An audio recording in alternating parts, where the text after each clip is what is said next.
Why start out as a bird dog? It's very simple.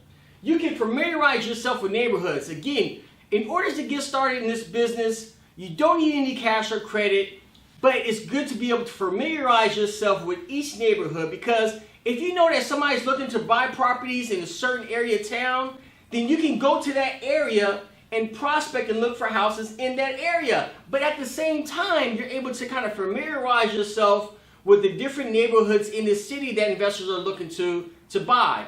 Now again, you're basically going to be finding properties in areas where investors want to buy. And it's very easy to find out by just asking the question to the person who you're going to be bird dogging for.